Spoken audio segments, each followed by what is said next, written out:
everybody? It's your boy the Kryptonian saying here, bringing you a review for One Piece chapter 645. And this is another good chapter. I like the ending where we get the confirmation that Chopper, yes, he went into his berserk form, but he's got full control and mastery over it. Very, very, very nice, given the fact that, you know, when he used it, I think he willingly gave into it when Kizaru was just stomping a mud hole and walking it dry, and all of the Straw Hats back on Saibody. Excuse me. So I like seeing that. I like seeing that. Nice way to end that, knowing that, you know, Chopper's kind of stepped up to, you know, play with the big boys, man. I like that. And, you know, part of the reason why I kind of like Chopper is when I was going back and rereading the Kishimoto and Eiichiro Oda interview, one of the things that, you know, I found out was, you know, Kishimoto was really high on Chopper, and I think that's because Kishimoto really loves beasts and animals, just like Oda. You know, both of them probably got a petting zoo somewhere. But I like the fact that, you know, you do see that, but most importantly, what this chapter shows me is that Oda, he wasn't just foreshadowing that. He's taking things up to a whole nother level, okay? So, once again, you have Luffy being compared to Whitebeard. And this is what I think is interesting, right? When you go back to, like, the Marineford stuff, right? One of the things I kept saying over and over and over and over again, I was like, Luffy got a big set of balls. He's fighting in a war that, for the most part, this isn't his war. His brother is part of the Whitebeard pirates. He wants to save his brother. That is noble, but he's out of place. He's out of place. This isn't his fight to fight. And I was like, what's Oda doing here? So, again, let's just look at things from perspective for a second, right?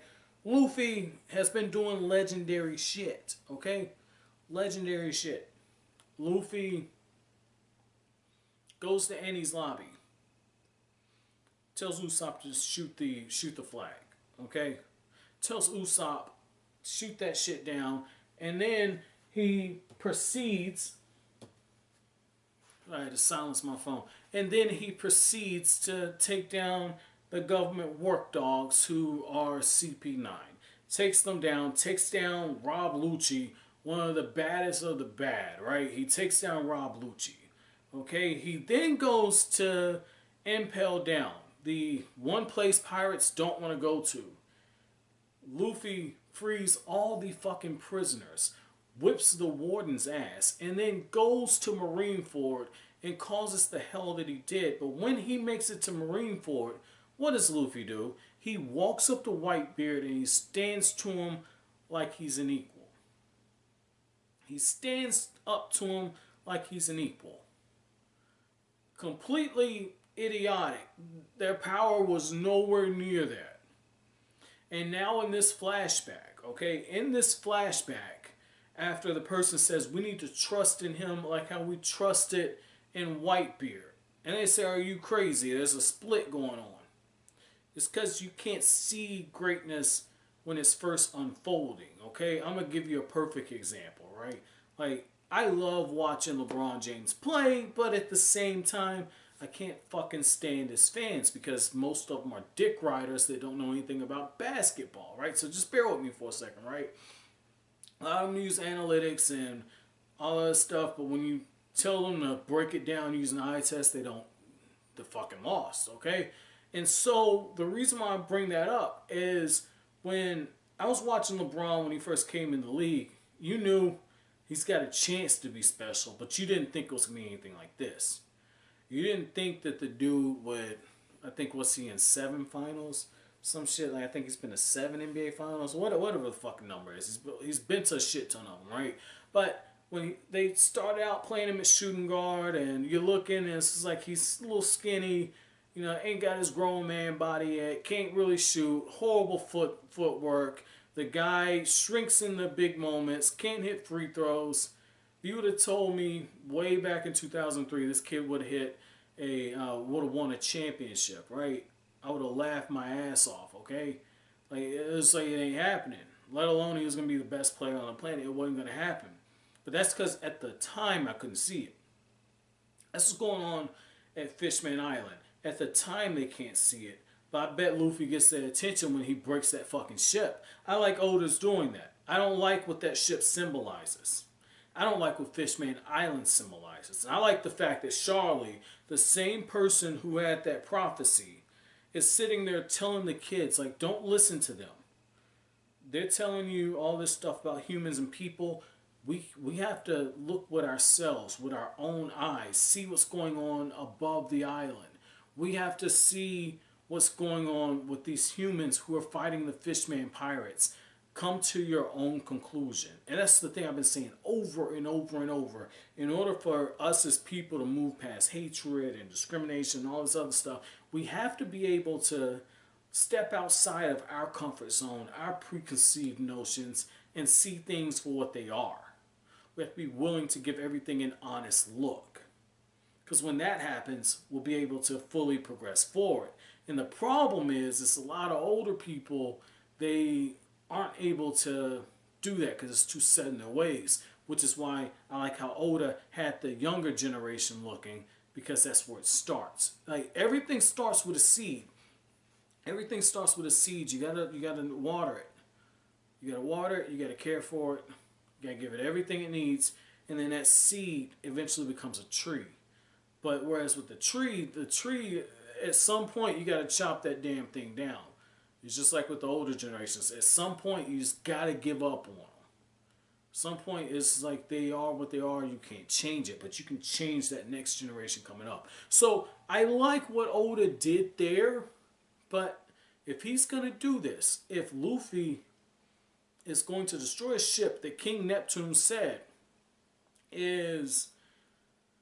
cannot be harmed, or whatever the fuck he said, right? Like, whenever Noah first showed up, and it was a big deal that Vanderdacken even took control of it, right? With this aim fruit or whatever it is.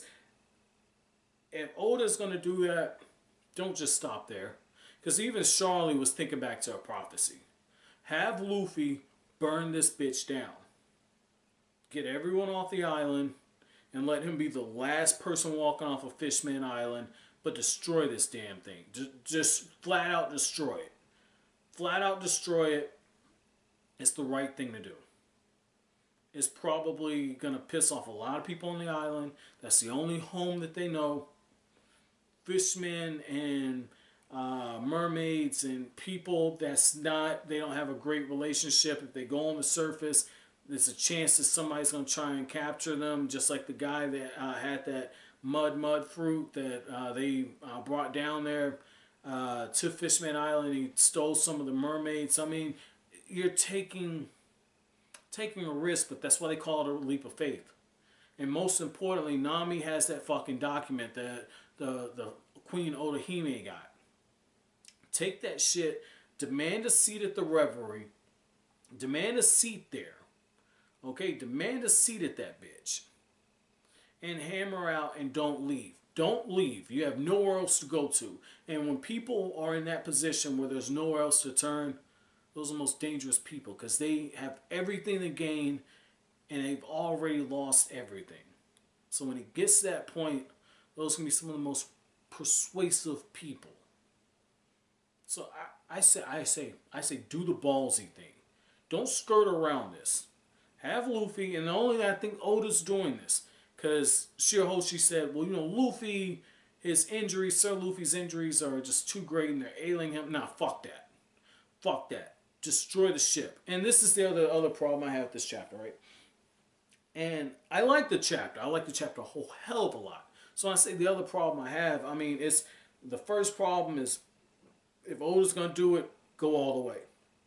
The other thing, though, this is out of character. But because Luffy is, I feel, being set up to basically be Whitebeard 2.0, right? I feel like Luffy will be the next Whitebeard. I totally feel that. Because Whitebeard took charge over Fishman Island, and Luffy, in a way, is doing it, okay?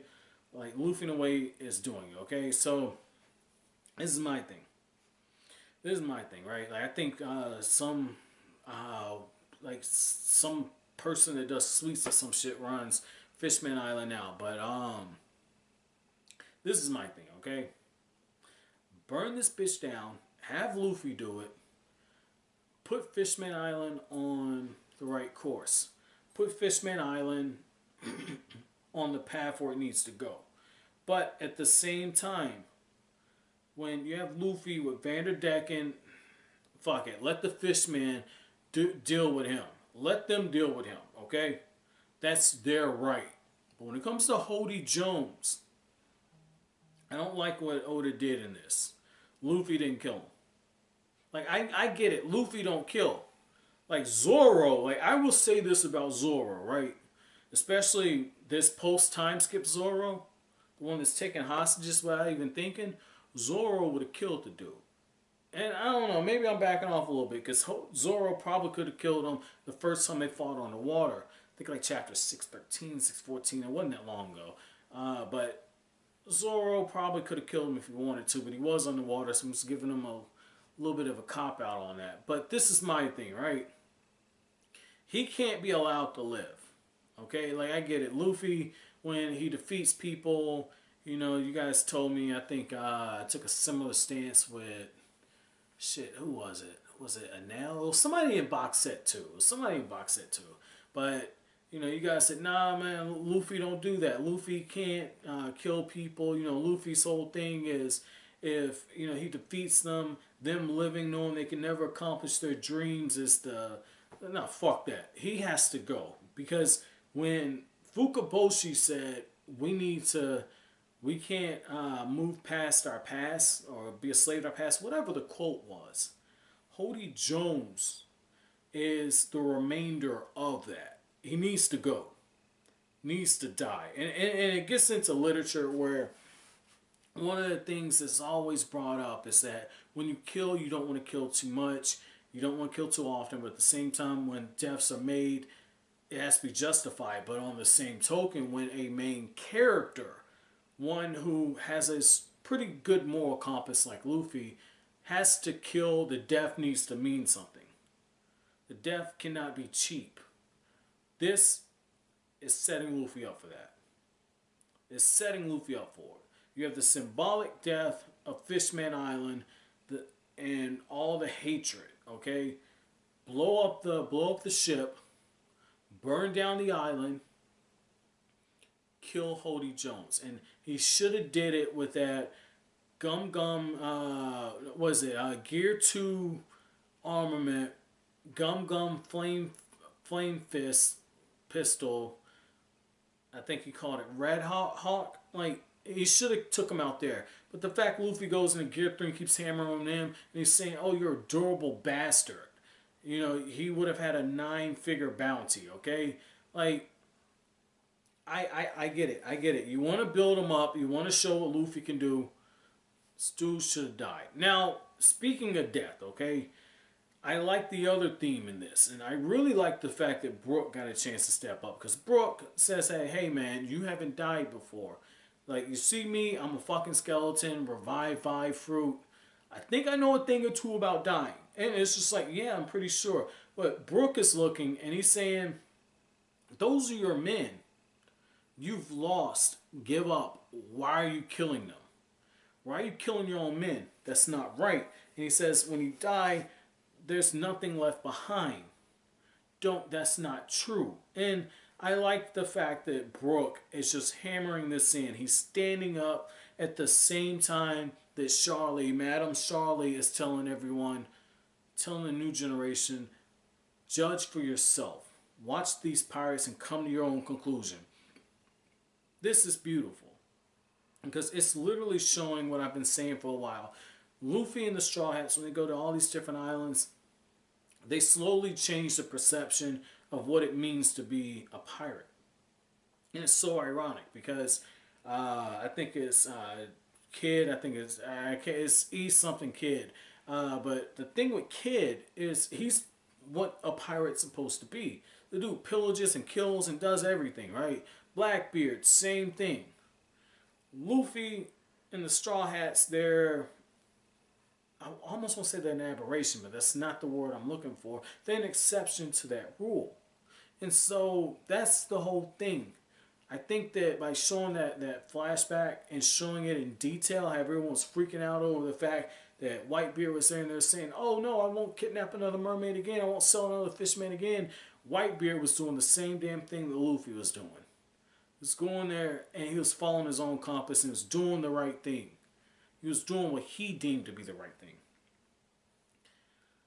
I might be stretching here.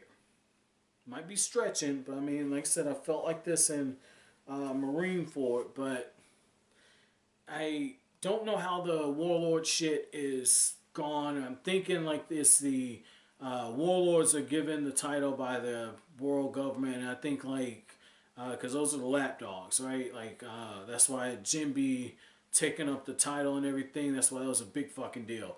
And the warlords were fighting up against the Whitebeard pirates and emperors, right? This is my thing. There's a gap. There's a gap because Whitebeard died. The new world is in chaos.